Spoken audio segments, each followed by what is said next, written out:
بسم الله الرحمن الرحیم. با نام یاد خدا.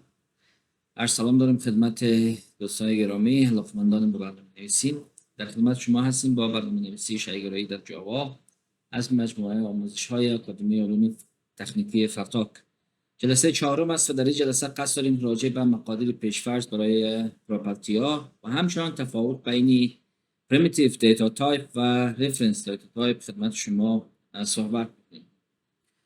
خب اولا هم که دوستان در جریان هست، زمانی که ما یک وریبل داشته باشیم، زمانی میتونیم از این وریبل استفاده بکنیم که این دارای مقداری باشه.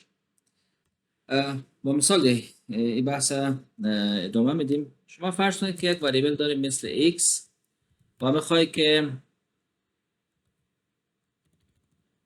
فرض کنید این مقدار زیر در خروجی نمایش بدیم. خب زمانی که من یک کار انجام میدم با یک خطای مواجه میشم. خطا واضح است، دلیلش هم به خاطر از این است که میگه شما میخواید مقدار x را نمایش بدی، اما اینی ببینید میگه x initialize نشده. وقتی که initialize نشده باشه شما نمیتونید اصلا یا در خروجی نمایش بدی یا مثلا در یک محاسباتی اشتراک بدی. مثلا فرض کنید بگم int y برابر است مثلا با x جمع 2. این جمع x اشکال میگیره به خاطر از اینکه میگه اینی initialize نشده. اما این قضیه فرق میکنه زمانی که ما در داخل یک کلاس به عنوان دیتا فیلد استفاده میکنیم. ببینید شما اینی وریبل ها هست در داخل یک کلاس استفاده شده. از انواع مختلفی هم هست. قبل استرینگ هست، اینتیجر هست، دابل هست که یک اری تشکیل شده. این رو ما قیمت اگر ندیم باز هم میتونیم در واقع از اینا استفاده بکنیم. به خاطر از این است که اینا یک قیمت پیش‌فرض برای خود میگیره. شما تصور کنید ما اگر بیایم اینجا مثلا یک وریبل از نوع یک کاراکتر تعریف بکنم، یک وریبل از نوع بولیان تعریف بکنم، بیایم در این قسمت یک آبجکت ساختیم به نام s2 که اینجا قیمت دهی نشده. مثلا ما اگر بخوایم در این قسمت بیایم بگم که s2.name و این از نوع string.name، یا مثلا اگر بیایم بگم که s2.h، یا بیایم اگر بگم که s2.b، s2.c.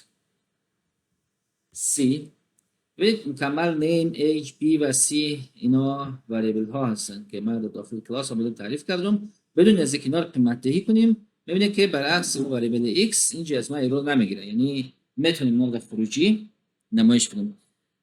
ببینید اگر ما نوع در واقع دیتا فیلد یا پراپرتی از نوع استرینگ داشته باشیم، اگر قیمت ندیم اینا دیفالت نل قیمت میگیره.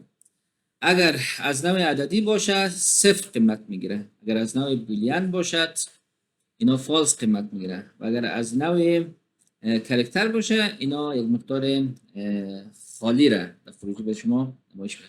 یک بار اینجا شما خروجی ببینید.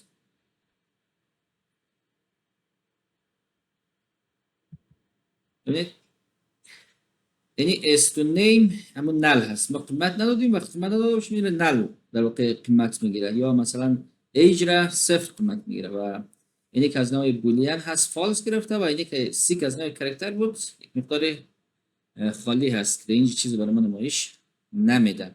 در واقع پس ما میتونیم بگیم که دیتا فیلد ما مکمل زمان که ما قیمت ندیم خودشان به صورت دیفالت قیمت میگیره. اما بریم سراغ تفاوت بین پریمیتیو دیتا تایپ و رفرنس دیتا تایپ. ما در جاوا در مجموع میتونیم بگیم که دو نوع دیتا تایپ داریم که در جلسات قبلی خدمت شما بحث کردیم. زمان که صحبت از دیتا تایپ میشه در جاوا، پس ما میتونیم بگیم که دو نوع دیتا تایپ داریم.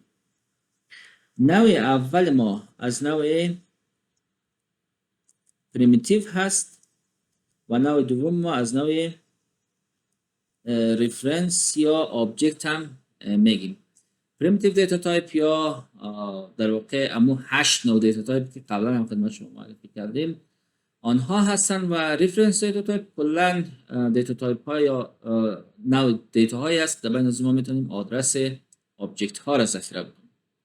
خب برای مثال شما فرض بکنید که من یک وریبل داشته باشم به نام int a از نوع پریمیتیو دیتا تایپ.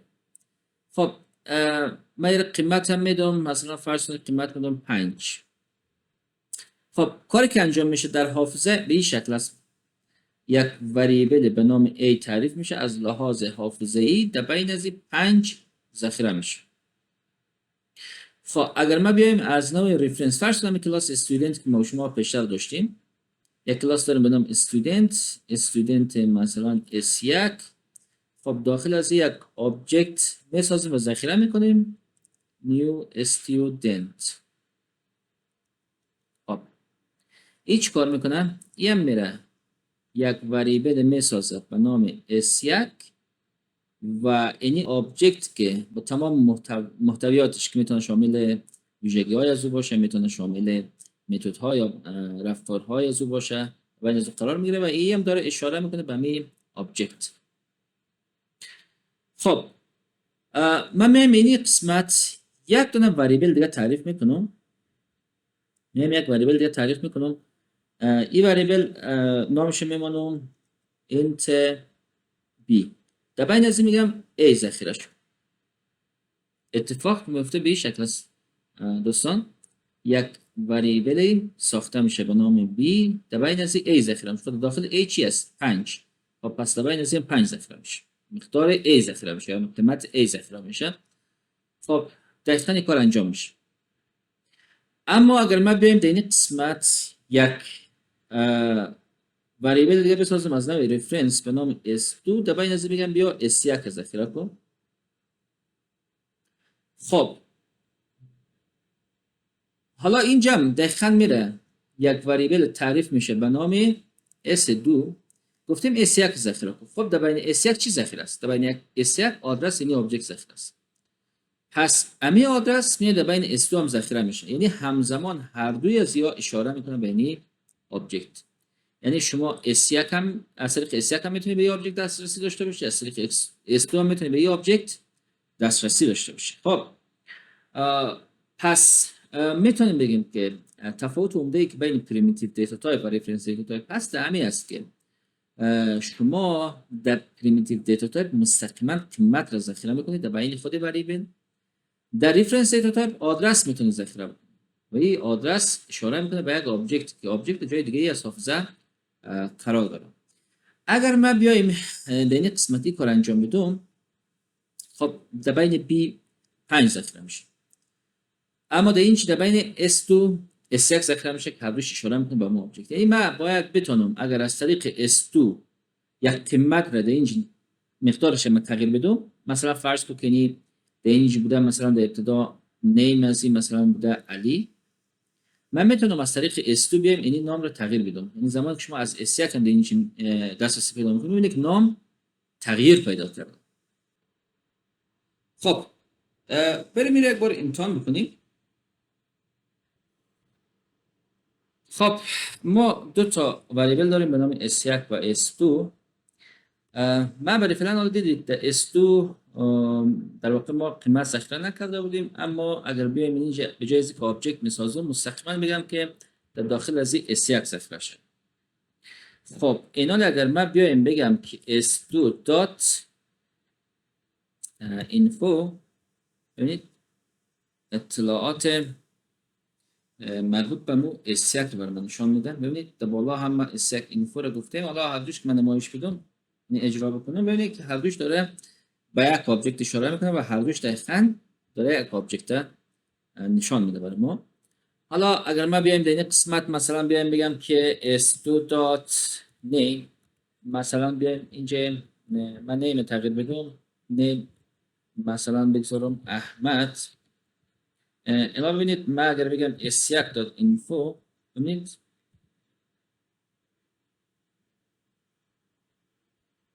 s1 ما گفتم اینفو رو نمایش میده، در حالی که s2 رو من نامش تغییر داده بودم ولی s1 وقتی اینفو رو نمایش میده ببینید نام در قسمت تغییر میکنه.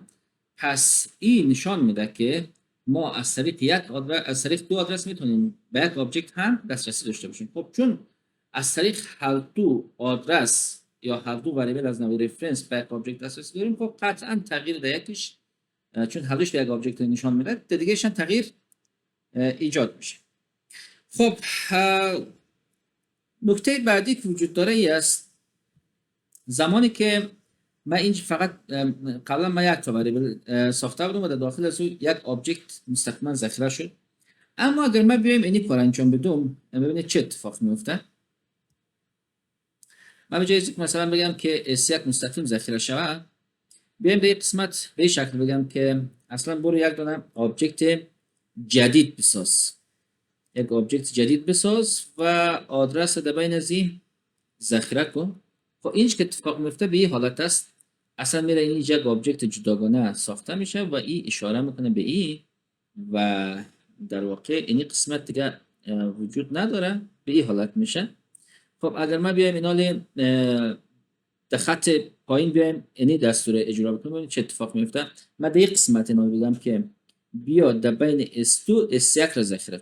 خب اتفاق که میفته ای است، باز هم دقیقاً اینی داره اشاره میکنه به اینی آبجکت و اینی هم از بین میره، یعنی در واقع هیچ وریبلی به اینی آبجکت اشاره نمیکنه. وقتی که هیچ آدرس به این آبجکت اشاره نکرد، در واقع اینی رو ما میگیم که یک گاربیج هست. و ما در اکثر زبان ها دو تا متد داریم، یک به نام در واقع کانستراکتور و یک به نام دیستراکتور، اما در جاوا ما چیزی به نام دیستراکتور نداریم.